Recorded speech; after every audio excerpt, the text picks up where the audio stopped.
It is Midweek Extra, brought to you by Green King Sports as ever. And as ever, I am John Gibbons, the host, and I've got Josh Sexton, I've got Ali Gunn, I've got Liam McCowan. Did I get the surname right there? Cowan? It was a C and not a G. Leon McCowan. He's going to clip me around the ear for getting the surname wrong. But anyway, we're here to talk about... Well, Liverpool's win on Tuesday feels like a long time ago now, with it being an early kickoff, but we're going to talk a little bit about that and reflect on the performance, but also the manager's comments on the performance, which I thought were interesting and we weren't able to talk about on the post-match content because it was that fresh and that exciting, and so we weren't able to do that. We're going to talk a little bit in part 2 about where it leaves us in terms of the group, and then also in part 3 we're going to look ahead to Liverpool v Fulham at the weekend and whether we think that is a slightly dangerous tie or not. I think it is a little bit, but I'm looking forward to the opinions of the panel. But start with Tuesday, Leon. It's funny because, like I said, we did the post-match content after, and I was hosting the post-match pint with Kev and Beth, and we were sort of saying, do you think he'd be bothered about the fact that it was a very open game and there was chances either side, or do you think he won't mind too much because of where we are in the group and the fact that he maybe backs us to put our chances away? And we sort of said, oh no, he's probably not bothered, but then he very much was when he came out. We're all learning about him, and still, and what we learnt about him last night is no, he wants control. He didn't get it. He was fuming, which I love, by the way. I think it's brilliant. Like, I love it when someone's like really serious about their task and what they've got to do, and then they decide that that's not good enough. And I think that's the kind of message that we need to get across to the players.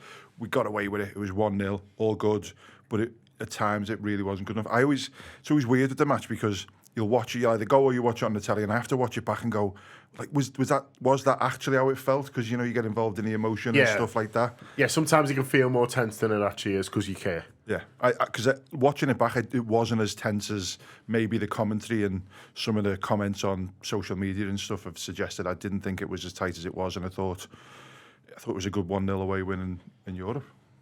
Yeah, it was a good 1-0 away win, but obviously there's this element of the game which meant it could have gone either way, and I think that's what the manager wants to avoid, doesn't he, Ali? He wants a game that can only go one way, and that's sort of Liverpool's. And when you're as open as we were, and, you know, he talked about the pressing not being quite right, and you could sort of see that on the pitch. There was one moment where I think it was Szoboszlai went to press, and then he was like, where is everyone? Sort of turning around, and the manager's point after the game was if you give good players time on the ball, then they will find ways to hurt you, and the opposition did.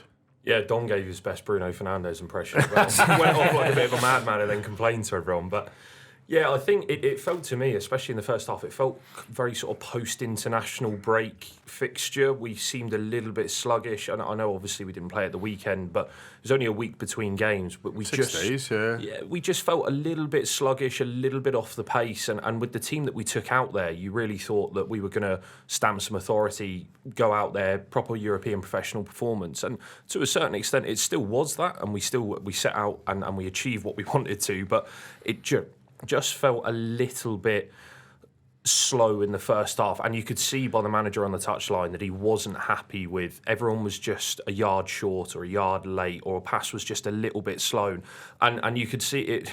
He went very he was quite sort of placid when he walked in after the players, and you just thought, I looked down and I thought they're going to get an absolute rollick in here.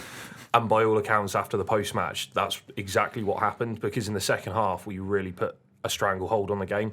And Girona, do you know, fair play to them, that they're not a common Champions League outfit, and they caused us some problems. I think Alisson didn't anticipate being that busy post-injury, but I think the manager would have been more pleased after the second half performance, but by all accounts, he's still fuming. It was very sort of post-Forest fuming after the game. As long as he's not still talking about it once like he did with Forest. He likes the goalie. That's nice for him. I bet Ali was on the bus going second most handsome man called Ali. I reckon Ali was on the bus back the play going, well, it's fucking nice about me, lads. He's right.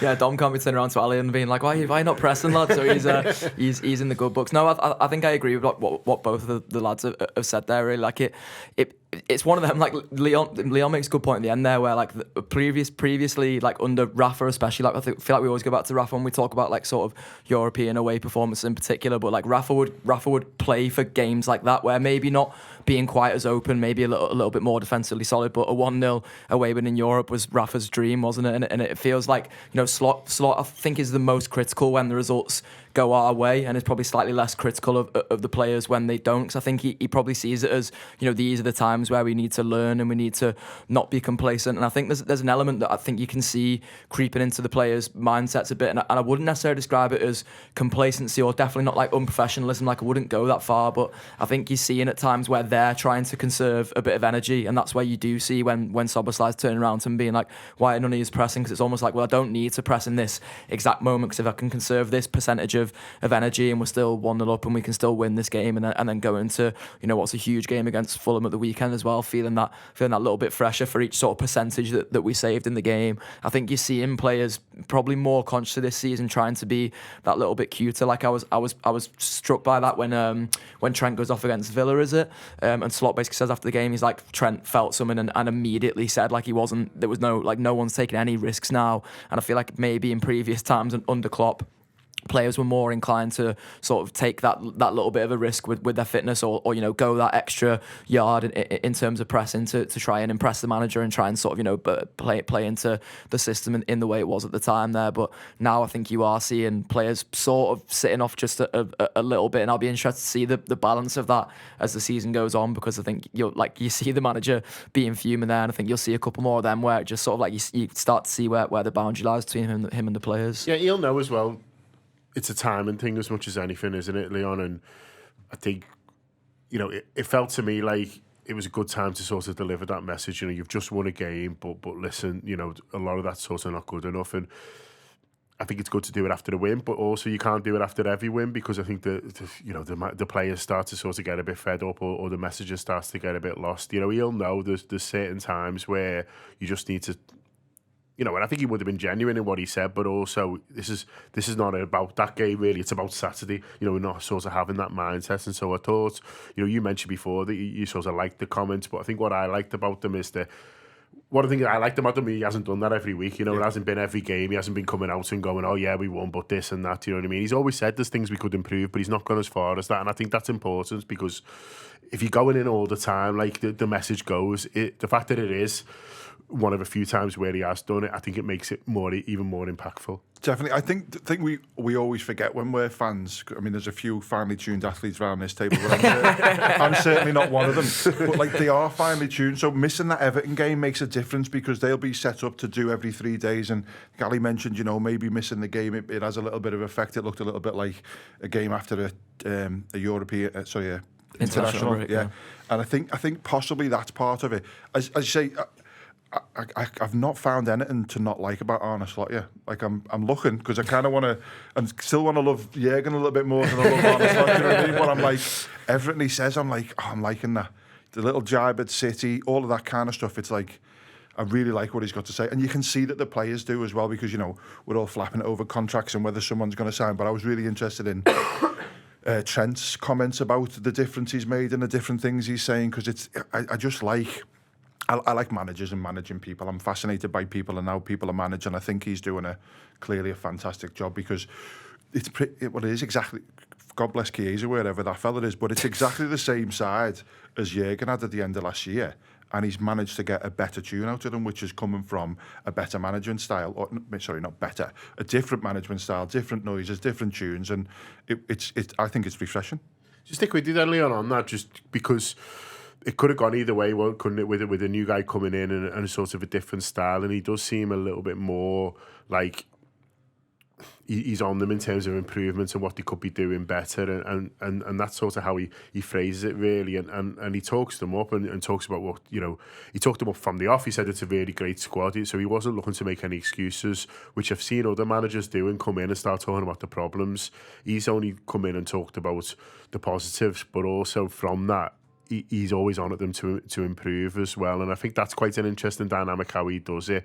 He hasn't come in and tried to buy time at all. He's done the opposite, but at the same time he's reminding them, all of them, just that we can all get better, we can all improve, and if you listen to me, I'll help you with that. The language is dead interesting, because the language is not derogatory. It's not, that's not good enough. It's like, we've got room for improvement. This is where we can get This better. is where our standards are. Yeah. And I love that kind of stuff because, these are the players at the top of the game. These 30 players that we've got are in the top, 300 on the plan or something like that. And these just need that little bit of extra nudge. It's not necessarily about the skill or the quality they've got. It's just that little thing to tick inside their heads to make them run through the walls for them. And I can't say anything bad about that fella. Yeah, the players do seem to have responded to it, don't they, Josh? And that's an interesting thing for me because, when you've had like an arm around the shoulder kind of boss and someone who talks you up all the time and also took a lot of bullets, I think, for them at times as well, to have someone who's coming in with a slightly different style, good job. But I think it's credit to them that they all seem to have gone, well, first of all, we'll give it a go and be open-minded. But secondly, that you can see that actually this fella's just trying to make us better footballers, and why wouldn't we get on board with that? Yeah, and it's such a fine balance to strike, isn't it? And like I think we always do the managerial comparisons of the past because it's basically what we've known, isn't it? So we've all sort of talked about hoping that he is the Bob Paisley to sort of Jurgen's Bill Shankly, and hoping that he wasn't the Souness to Jurgen's Kenny, because that's when Souness came in. I mean, I wasn't alive, but I'm you've listened told, to David talk about exactly. Yeah, I've heard many stories from sort of older fellas who were around at the time, and it does just feel like what the thing with Souness is he came in as such a strong personality, and he was like, I've been here, I've done this before, I'm going to show you all the ropes, I'm going to rip up all this stuff that's tried and trusted, and completely overhaul everything and get everything on my terms. And I quite like that Slaughter's done that in some subtle ways. Like it's everything that he has changed has been just a bit more subtle, and he really has been like dead respectful to Jurgen. Like even in the summer when one of the interviews I loved, I think he did something with TNT Sports where he was talking about the balance of risk and reward, and that's been the thing I think I've noticed the most sort of tangibly in the play of these players that you see in now when they don't take a risk and the rewards there, just in terms of a little bit more stability. You're not seeing quite as much verticality, and that looks a bit more sort of, I don't want to say dull, but a bit more plain sometimes in games maybe, and a little bit more like Liverpool are just playing it simply. But then you see in the results of that as well, as that Liverpool don't concede chances now. They're defending well mostly in games, and then I like that again he'll come out and call out when that's not happening. So against Girona, one of the things I thought was probably most stark really is how much the midfield sort of letting Girona getting behind and attack that defence, and then suddenly the defence looked overexposed. And it probably was that thing like from last season, because Leon mentioned before that even though last season was a brilliant season for so much of it, what you saw towards the back end in particular, I think, as people sort of started to tire, and that fatigue really came in as just how overexposed certain elements of Liverpool's system were, while they were still taking those big risks. And I think there's been times this season where elements of Liverpool's system have been overexposed, but the key difference has been that they aren't taking as many of those risks, and you are seeing the reward in terms of Liverpool being top of all the leagues you care to mention now. Yeah, the way that he's used the standards and we've used it there, Ali, and I think that's what he's just sort of trying to get in, and I like that as well because especially coming from he's coming from a league where the standard isn't as high, and that's just reflective in where you can see the Champions League group and where the English teams are. There's 3 in the top 8, and that's not even Man City. And then where the Dutch teams are picking up sort of some points, but not exactly sort of flying. And so that's just factual to sort of state that. And I think for him to come in to Liverpool and almost preach on Liverpool standards, I think is great, because there's not been a wide-eyed element about him. There's not been a well done lads, you're still great. Do you know what I mean? It's like he's always reminding us what a Liverpool team should be, and reminding those Liverpool players what a Liverpool player should be, which is boss. Yeah, and I think, do you know what, the manager's really impressed me with his timing of his language and how he communicates to people, because he's managed to keep progressing the squad without disillusioning them. So like you said, he hasn't come out after every game or any sort of performance that has been below his standards, and he hasn't singled out individual players, and more often than not, he hasn't actually singled out the team. He's been more on the constructive path, because I think the manager's very clever that every game and every training session is a building block towards the greater good of what can we achieve at the end of the season. And I think that's really interesting, because I think actually the manager, in my opinion, is really aware of he doesn't want regression. And I think not playing at the weekend to him was well, we've lost a game. So that building block is maybe been pushed to the side. And now we've played in the week against Girona, against a team that, again, aren't the strongest outfit in the world. But he wasn't happy because that building block prior to Newcastle, prior to City, prior to all these games, it wasn't a block. We kind of just took a step to the side again against a team that, with all respect to Girona, we should be going there and putting on a real performance and a real statement. So I think the manager he's clever to realise when to talk and what to talk about, and in the media, but also to the players and to his staff. But I think that was probably honed in a league where he was managing a far better team than the standard in Holland than across the board. And I think he's realised that he doesn't have to change his personality. He doesn't have to change what he did in Holland. He just has to do it at a higher level. And I think the players have really bought into that. And as fans, I think we've all bought into that. And we've bought into the fact that he's not here to upset the apple cart on the foundations that Jurgen's built, but he's there to add his own stamp and his own sort of footing on what we do as a club, what we do as a business, what we do as a fan base. And I think that's really exciting across the board. In terms of individual performances, the most talked about performance since is Darwin Nunez. It always seems to be. I think I'd quite like at some point for him to be just another Liverpool player, but that doesn't seem to be the case. I mean, to be fair, you can't keep him off the action, good and bad. He's an eye-catching player. He seems to, be the one that, especially if the results or the performances are wrong, he's the source of the lightning rod, which I feel for him. But then also I'd like him to kick it in the net more. So it's a kind of I could go sort of two ways about it. But I do find, there's the reaction, and then there's the reaction to the reaction, and then you end up just sort of, going, well,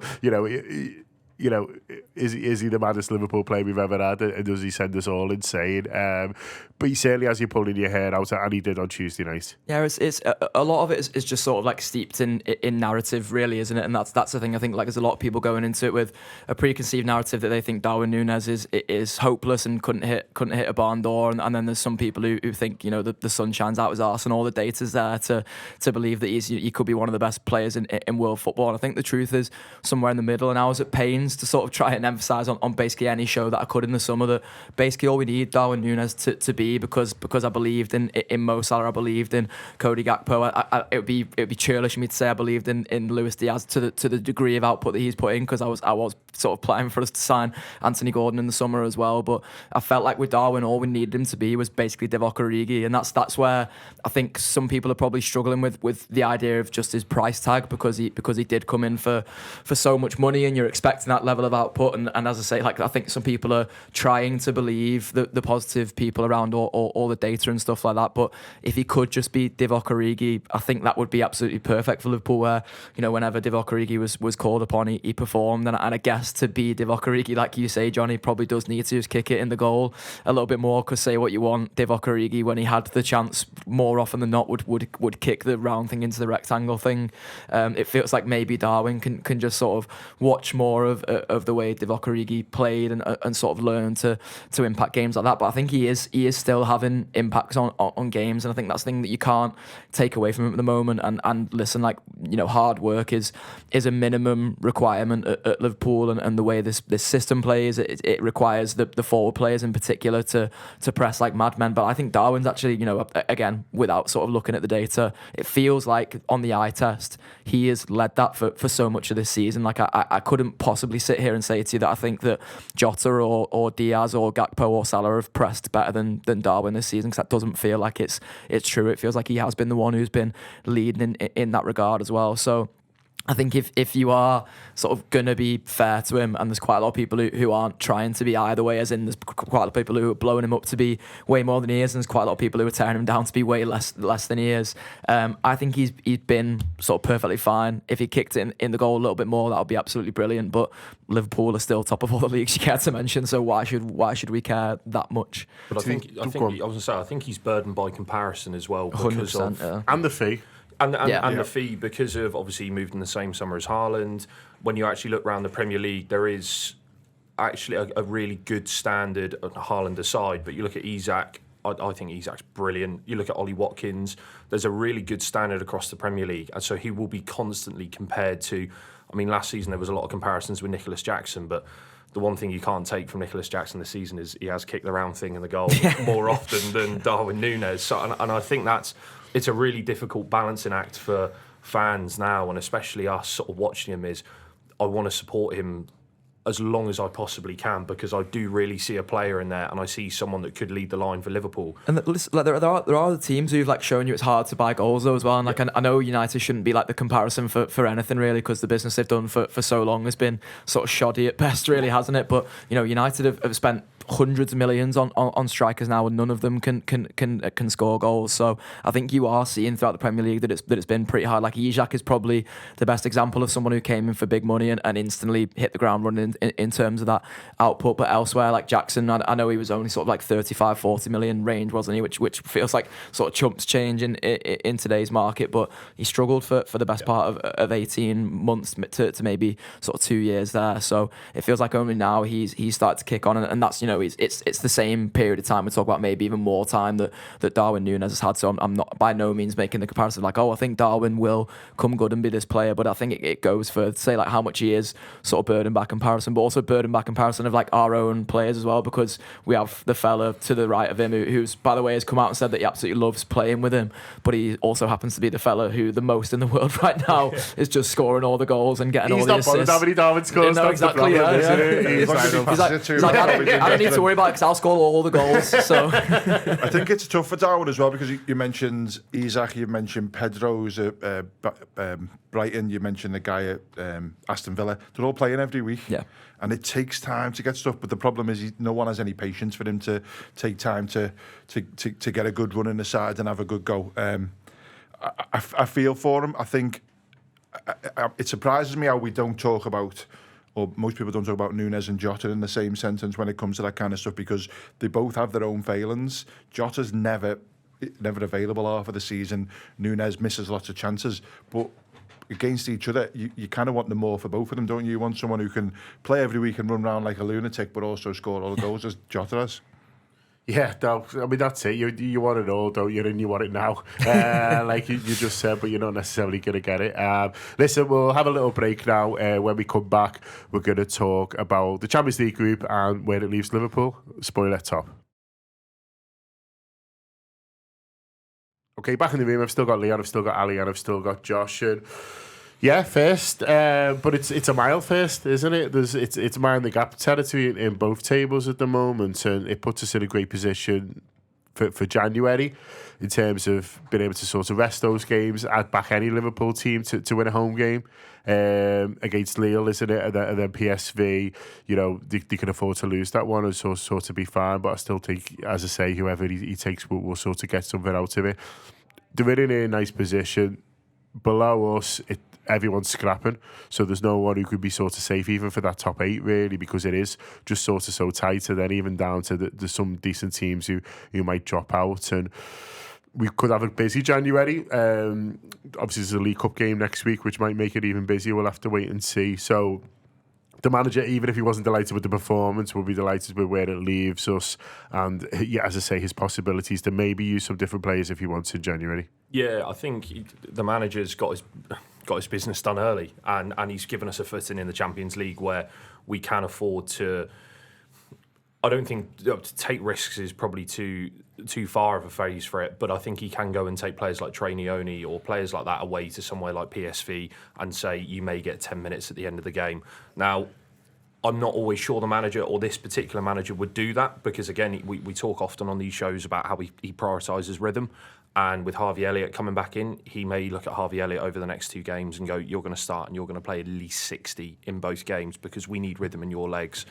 I think looking down the table, it's interesting. We were talking before we came on that Josh Williams said that it's a mad table, that we could finish top and still be looking at playing teams like City or Madrid or teams like that. But you just don't know, do you? But that's always been the case, though, isn't it? Because you could finish top of your old group, yeah, and then get a belter who's finished second because that was a really strong group. So it's always been like that. And do you know what? At the minute, I don't think, and maybe I'm speaking on behalf of a lot of fans, but I don't think we fear anyone. So actually, if we took Man City in the next round, or we took Real Madrid, or we took a team that were fighting in Italy for the sort of the top of the league status, it's nothing that we're not prepared for or the manager wouldn't be excited about. So I think we've done our business early. We'll let everyone scrap it out, and then get to January and we see what happens. Because January's, as you said, if we perform well next week, we could be having a League Cup game. We've got the FA Cup, so yeah, I think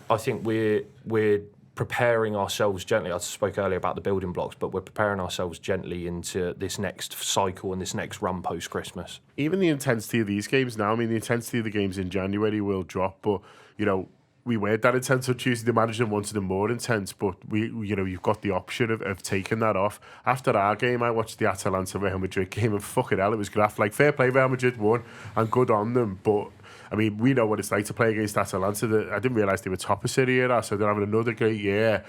And they get through it, and that's great, but Mbappe goes off injured, and fucking hell, it would be a bad time to play them this weekend, Real, because they just got legged everywhere, whereas, so it's... But Real needed to win because they weren't in a great position in the group, and so it's not just going into January. It's the games right now that we've got the luxury of not exactly coasting through them, but certainly not flogging ourselves and seeing star strikers go off. It always makes me laugh when people talk about easy draws and stuff like that in a game of footy where 22 fellas are kicking a bag of air around the field. Like, it can go anyway. It really doesn't matter. We seen last year, I think lots of people talked last year about Atalanta. Like, people missed them completely because I was thinking they're a big challenge for us. And they totally were a big challenge. There's some big clubs in it. I was looking at the numbers before. 33 out of the 36 can still qualify for the last 16, via the playoff thing. Yeah. 3 points between Arsenal and Club Brugge in 19th and 3rd. Like, it could go anyway, and I think the idea of having a couple of games off is mad. Lille have just got into the top 8, I think, from the win that they had as well, so they're not doing too shabby. So I think it's a big, massive game for us, and then bring them all on. To be fair, right now, isn't it? We play them twice in the same night, and we'll still beat them, I reckon. I think this is where the format is starting to show itself as being, I guess, better now, isn't it? Or at least better entertainment. Like this point now, where you are seeing sides like Real Madrid and City potentially falling out and having to contend with the idea of more games. I think like the reality of more games is the thing we've all argued against in terms of the Champions League format, but it puts a bit of jeopardy in for those teams, doesn't it? Because suddenly I saw a tweet before saying that if City do make it in through that sort of playoff thing, then there's potential that they could be away on the midweek before we go to the Etihad. So it feels like there is jeopardy for a team like City. There's obviously jeopardy for a team like Real Madrid, who I don't presume want to be dealing with any more fixtures because they're in a tight title race in La Liga as well. So it feels like there is so much more riding on this element of the group stage, and there's some teams who are in absolute dreamland. I've not actually looked where Celtic were in the table, but I know they were flying at one point, and there's teams there who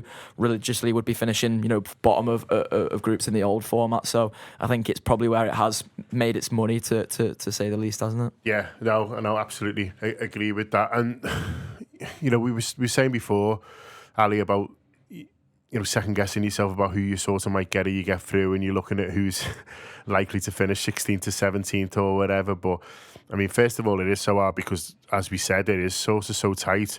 But when you were talking about Man City, I'm thinking, well, they've got to get through another tie first, and so you could, who knows who they'll get. So we could get unlucky, but there could be some great teams who have to play each other before we even have to play again, and that's another thing that puts us in a really strong position, is that there'll be, we might have a hard draw, but we'll have a better chance of winning it than the teams who'll have gone out. And some good teams will, if not go out at this stage, will definitely go out in the next one.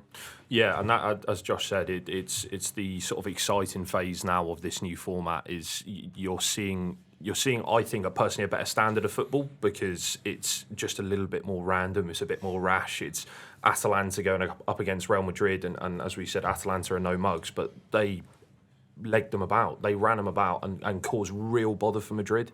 So I wouldn't say that we're not I wouldn't say we're not table watching as much as, say, in the Premier League, but I think the manager and us as fans will be acutely aware that there will be tough ties across the board, no matter where you finish, because they was obviously finishing first to 8th.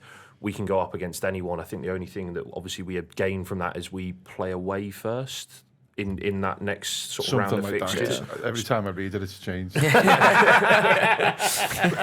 it's one problem with the new format, none of us can still understand it. Yeah, where's Phil? But it's one of those where we obviously would back ourselves. I always used to love us getting the home fixture in the second leg, but again, we're acutely aware that actually we could be playing anyone, whether that's Lille or whether that is a team that would be perceived to be of a lesser standard than others, or we could be playing against the PSG. But at this stage of the season, with how we're playing, bring it on, because we're top of all the leagues. We seem to just be still finding a way of worrying other teams, and even teams we're not playing against. I think I spoke to an Arsenal fan last week, and they just keep saying, "How do you keep going? How do you keep getting by and just keep getting results?" And it's testament to the manager and the players, and maybe the new sort of system that he's brought in, but. Again, with this Champions League format, we could be seeing some real upsets, and further down the competition, we could be seeing sort of lesser teams going a lot further, which does make things incredibly interesting for us if we were to get that far. There's some really interesting. Lille, Brest, and Monaco are like flying pretty high in that, which no one would have said at the start of the conversation. Yeah. And they are definitely flies in the ointment in terms of where other teams are going to finish, and then working out who's going to face who and how it works. Because I think it's PSG, Man City, and Madrid are all around that area where they could be playing each other or playing one of them teams. It's fascinating. It's fascinating. I looked at the stats. We're 50% likely to get to the semi-final. That'll do me. Absolutely. Boxed up there. Akko will have it in the calendar. More government numbers. Okay, we're going to take another little quick break now, and then when we come back, we're going to look ahead to Fulham. Here we go then. Champions League done. The league is back, and Liverpool play Saturday at 3 o'clock. It's so rare. I don't know what to sort of do myself. We are the Saturday game at 3 o'clock, so you can't watch us on telly if you are in the UK. But there are loads of other games going on this weekend, so we'd encourage you to maybe get down to a Green King Sports pub, get yourself tucked in, and enjoy the games from there, because there is an extra 10% or 20% off all drinks for this weekend with the Green King Sports app. So if you download the app, it'll tell you first of all where your nearest Green King Sport pub is, and then the full list, and it's very, very long of drinks to include the 20% off deal. So Sunday looks good. 3 Premier League games on Sunday. Liverpool women are on Sky as well, and absolutely loads, and the darts starts I think as well, which is a great thing to watch in the pub, so maybe consider doing that as well. Also, I went to Lime Street Central. I always get it confused. Lime Street Central on Saturday, so I was I was playing trumpet with Ian Prowse in the O2 Academy, and I was meeting Robbie Fowler, the gobshite, not the footballer, for a pint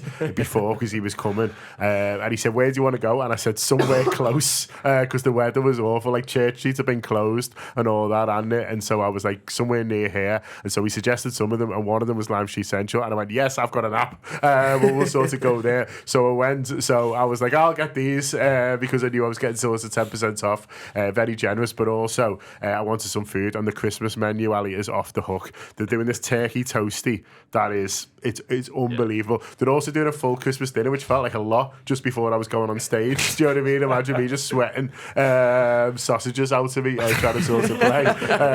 Wouldn't have been a good look at all. So I was like, I will decline the full Christmas dinner. It's not advised. Not before playing footy and not before playing trumpets. But I thought a turkey toasty, but a little bit of roasties on the side of it. Unbelievable. So that's what Green King Sports are up to now. The best Christmas menu. Should be going there tonight for our for our meal. But yeah, 20% off all drinks now if you want to download that app and get stuck in. I think when you first download the app as well, you get a free drink as well, so it can't be bad at all. Okay, Fulham, yeah, so we're not on telly, but it's a good opportunity. I sort of quite like playing early. There's no 12:30 because people have been in Europe. There's no Friday night games, so we're first on. Points on the board, Josh, here we go. Yeah, it feels like the time now where, because we don't have the scoreboard pressure going into any games because the buff we've given ourselves at the top of the table, it's time for us to put the scoreboard pressure on the other teams, really, isn't it? Like, I don't know how seriously people are taking City anymore, but I believe they're 3 o'clock they're 4:30 on Sunday, aren't they, the United game? So the other teams that you're sort of looking at are, depending on whatever times they're playing, it does feel like a chance for Liverpool to really put some pressure on. I think it's Arsenal who are the other 3 o'clock, isn't it this week? So we'll sort of know the end result of that by the time we're recording our post-match stuff and that around the ground. But yeah, it feels like sort of, I know people don't necessarily like the same, but it feels like foot on the throat time for Liverpool, doesn't like the time to really sort of hammer that home. And a Saturday 3 o'clock, which, like you said, is so rare, but it's such a nice time to play footy as well, especially when you are coming up to Christmas. It feels like a good one. And that Fulham game last season, I don't think I want a repeat of that, because it was like heart attack football, wasn't it? But say what you want, there was some screamers in that game. So I remember the McAllister one very clearly. We'd be up for more of that, more sort of Christmas gifts in terms of absolute wangers from Liverpool players, please. Yeah, I mean, there was a lot of wangers in the game last year, Ali. It was tense, it was tough. I think Fulham are a good team. I think they look a little bit better. When everyone was telling me that Arsenal were going to win the next 9, I was like, oh, well, be careful Fulham away. I mean, I own that one, the way they might drop points, and they did, just because I think Fulham are a good side. They were obviously holding on a bit by the end, but I don't think we've had an easy game against Fulham for ages, and there was a 2-leg semi-final in the League Cup a couple of years ago as well that was really hard. I can't remember, including those, all the way back to then, the last time we had an easy game against them. So wangers might be necessary. Yeah, it may boil down to that, to be fair. Ex-wanger. It's What's your ex-wang? I'd say that the Fulham this season have been a bit of a slow burner. They Enjoyed that, didn't you, Sam? Go on, Ali. Really Sorry, mate. off camera.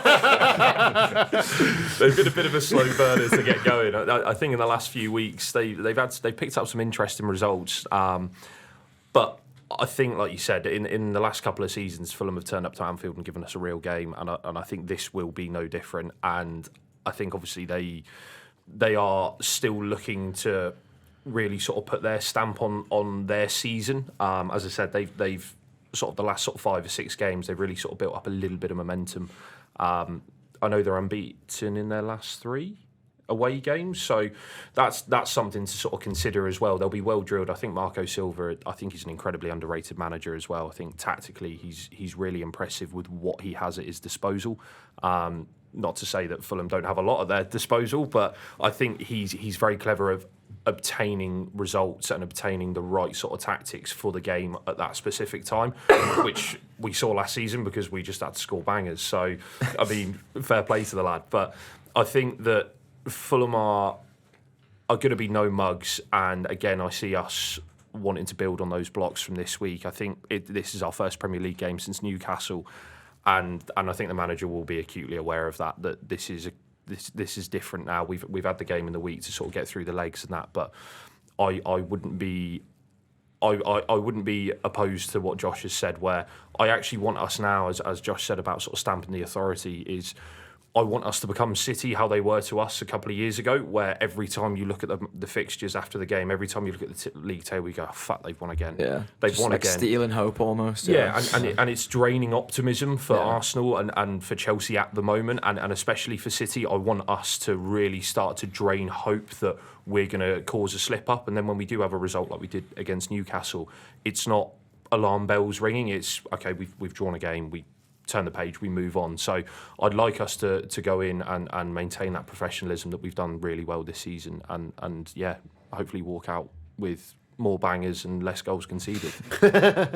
Yeah, they are a tricky team, but you know, the league's full of them, to be honest with you. There's a few of them. You know, you can talk about teams like Bournemouth who've overperformed this season. You know, there's other teams who are traditionally bigger but a little bit lower, but still sort of on the day can put through performances. And it's about Liverpool getting right. I know it's a bit of a cliche, but it does feel like about what we do, and I think that's why the manager is putting out the statements that he was, because he's thinking, listen, when we're right and when we're on it, you know, even if they are a good team, then so what? Because they won't be able to deal with us. There's a mild concern with a 3 p.m. Saturday kickoff game where it sometimes is a little bit flat, but I'm confident there'll be a flea in the ear from the Newcastle game and a flea in the ear from the Girona game, and they will have had a bit of a talking to.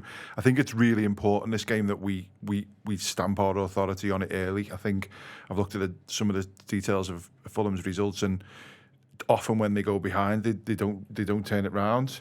So they had some really good results at the start of the season.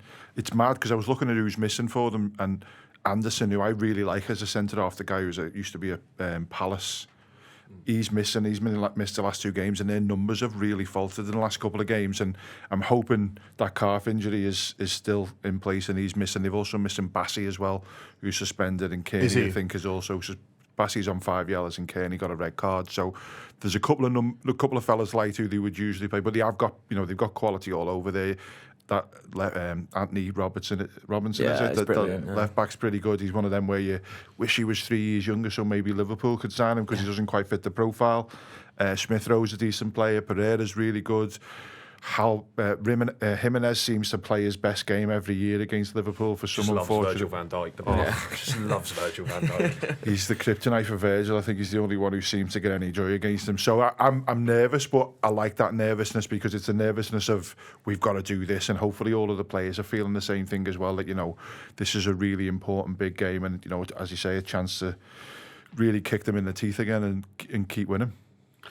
In terms of sort of team selection, there's not loads of options for the manager really. The midfield more or less picks itself. You would have thought, especially ahead of the League Cup game on Wednesday. You'd fancy that's where the likes of Endo and Elliott get the starts. If they do, and so with McAllister still suspended, you feel like you'll go sort of pretty obvious up top again. It's 3 or 4. We don't know what's going on with Kaiser, like Leon said before, but unless it really was a 24-hour outbook, you wouldn't expect him to start, and Jota won't start out of nowhere. It'll be sort of a slow return back for him. So it's 3 or 4, and then also defensively, he's not got sort of loads of options. So I guess there's only really one forward position where you would say there's up for grabs. Yeah, and that's the sort of Darwin and Cody one, really, isn't it? I think this is where Ali mentioned before about like one of the building blocks being removed by Everton, but where I think it's probably presented us with a bit of an opportunity is it allowed us to go strong against Girona. And I know that didn't necessarily show in the performance, but I think what that would have done for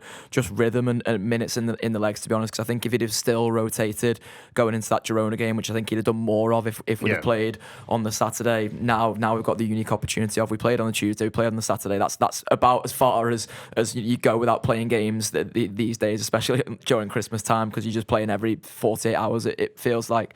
So he's got that unique opportunity now to basically play the exact same team, and I think I could see him doing the Gakpo for Darwin switch. I'd be interested to see how he sort of bleeds Jota back into things, really, like whether Jota will be on the bench of the weekend and whether he could see minutes. It feels like with Elliott in particular, and it feels like Jota's been out for probably as long as Elliott has been at this stage now. It's been a sort of slightly a long time, so I wonder whether he just will look after him that little bit extra, and because Jota is a slightly more injury prone player as well, or whether we will see him sort of get phased back in quite quickly like we did with Trent. Of course, that ended up being necessity in the end with Bradley's injury, but yeah, otherwise I'm not expecting any real surprises, to be honest. I think there'll be probably surprises to come throughout the Christmas period in terms of just little ones here and there. Like it was interesting to see Endo getting some minutes against Girona the other night, because I wouldn't be surprised to see a little bit more of him as the games come thick and fast, and particularly on Wednesday against Southampton as well. I think there's probably more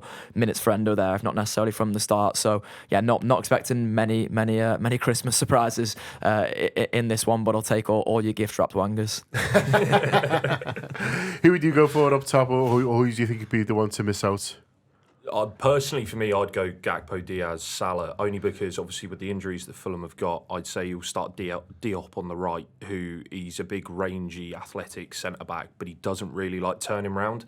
And I actually think we're playing someone like Darwin, we don't really need there to be a scrap or a dogfight there for too long.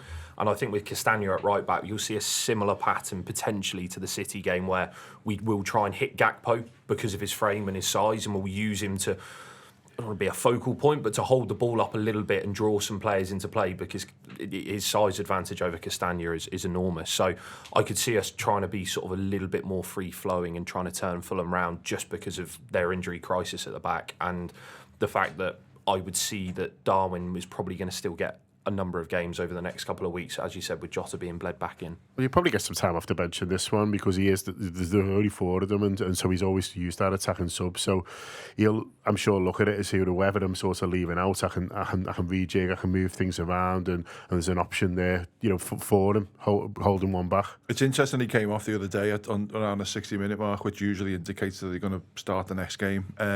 Personally, I'd do the same as what Ali said. I'd have Gakpo on the little fella on the right and try and bully him a little bit, and then have Diaz buzzing in and out in the middle, and trying to turn their big hulking defenders around a little bit more, and then making some space for Mo Salah to score a couple of goals. That'd be nice. Are you looking at all the fixtures around the season? You knew that Arsenal were sort of playing at the same time as us? Is it just Arsenal you're looking at? How Chelsea curious are you at the moment? How many games are you watching? Either on your phone, on live chat, or sort of just seeing what they're doing? I think I'm probably getting to the point where I'm just sort of over my PTSD around City, where I'm starting to discount them now. To be honest, like I think the gap is far away enough, and I believe in what we're doing enough, and I can see that they're really faltering, aren't they? Obviously with another loss in the Champions League again on Wednesday. I think Arsenal and Chelsea are the two I'm looking at, and Chelsea I'm probably I've got less like faith in than Arsenal. Like I think Arsenal could be there in a title scrap to the very end. I think they're a team who can pick up enough points to have sort of staying power. Chelsea, I'm still wondering if they're just a false contender, and they may prove me wrong at some point. But I think especially around this time of year where a few injuries do start to kick in, maybe they have hit form at the right time. But maybe if there's a couple of those games where a few sort of legs and therefore heads fall off, maybe that can play into Liverpool's favour. So I think it is Arsenal and Chelsea, the two ones I'm mainly watching at the moment. And obviously this time of year around Christmas as well, when it feels like all the games are on telly, because as Amazon Prime it'll start to come in and things like that. I'll be watching as many of them as I can too. Boxing Day's incredible, isn't it? Yeah. You just get up, sore head, maybe you have a big drink Christmas Day night, you're mad, aren't you? Aggressively so. Get the turkey butties out and just footy on all day. Absolutely brilliant. Loads of footy. Who are you watching sort of over the weekend? Who you got an eye on? Or I guess I'll say, if I could offer you one team to drop points of City, Chelsea and Arsenal, who would it be? I would say Arsenal, only because I think Arsenal they're a massive momentum team, and I think with Arteta especially, he's quite keen to go on a little run now, and I just can't be asked to listen to him after a little run either. So there's personal sort of interest in this, but I think Chelsea are really interesting because I don't think Chelsea are going to be as the season wears on. I don't think they're going to be a long-term problem, but I actually think they could be a useful asset to teams like us and Arsenal, where Chelsea will go against City and United, and you could see them picking up points, or at least affecting their points total against these teams. So for teams like us, I watch Chelsea a lot just to see what they're doing and their fixtures coming up, because it can work in our interest and it can work in Arsenal's interest. Now, obviously, the flip side of that is it works in Chelsea's interest as well, so I wouldn't like them to buzz around for too long. But we've got them away really late in the season, really late. And this is it, and I don't want them to be in and around there when we go down to Stamford Bridge. However, I think that Arsenal now, if Arsenal could drop points, again, I could see, as we mentioned earlier, just draining optimism out of them, because they're a relentless fan base as it is, but they don't need to get their backs up anymore. And if we can still continue to win games, we can create a gap. Again, it's wishful thinking, but that would be my ideal scenario. You did some percentages before, so Liverpool 4-5 to win Premier League, according to Odds Checker. Arsenal 3-1, I think it is. Chelsea 13-2, so still quite long, less than 6-1. And it's Man City 11-1. They haven't been fucking 11-1 to win a league title. Yeah, what do you think of that? Does it seem a bit right, or are people underestimating Chelsea a bit? Do you think? I think it's always mad to do anything this far out from anything, because you can have one game, you can lose your striker, you can get someone sent off, you can get a perfectly allowed goal at Tottenham Hotspur disallowed for offside. There's lots of things that can happen that can really derail stuff. So I think it's mad. I only ever look at that kind of stuff in, maybe end of February, something like that, and see where people are. Everyone gets excited about, if you're top on the 1st of January, you're going to win it. We know that doesn't happen all the time. I think we need to keep thinking about just the next game stuff, and I know it's a game of cliches and it's the biggest cliche of them all, but like our most important game is Fulham, and then Trey Noyone's most important game is when he captains us against Southampton. That's what I'm thinking. You asked the question about who would you like. I'm with you. I'm on Arsenal. Yeah. I suspect that Chelsea have got it in them to throw a few in. I think Arsenal have got it in them to win a load on the bounce. I think City are a bit of a basket case right now, but I also think it's in our interest that all three of them are kind of keeping up around some stuff where we can just keep 8 to 10 points clear of all of them for the rest of the season, and I'll be happy. Nice little 8 to 10 barrier to make us all feel okay. Listen, we'll leave it there. Loads more on the Anfield Wrap looking ahead to the game on Saturday. So if you don't subscribe, we'd obviously encourage you to do so. You can download the app, you can get some free tokens, and you can get stuck in. There is gift vouchers available currently on the website as well. If you go to theanfieldwrap.com/shop, you can get gift subscriptions, should I say. So we're doing 1, 3, 6 and 12 months. So if anyone's saying, what can you get me for Christmas, or what do you want for Christmas, that is an option. Send them our way. Loads of different options there, and you can get stuck in over this very busy period to loads of great Anfield Wrap content reflecting the games. So like I said, at the moment, loads of stuff looking ahead to the game on Saturday. We'll have reaction straight after the game from the Glenn book, audio and video, hopefully after a big Liverpool win as well. So come and join us. It's good fun. It's gang. It's solid. We like each other, and all kind of stuff like that. So enjoy the game, enjoy the Reds. Thanks a lot to Josh, to Ali, to Leon, to Sam for doing all the video as well, and of course the Green King Sport. Don't forget 20% off all your drinks with the Green King Sport app this weekend. Up the Reds.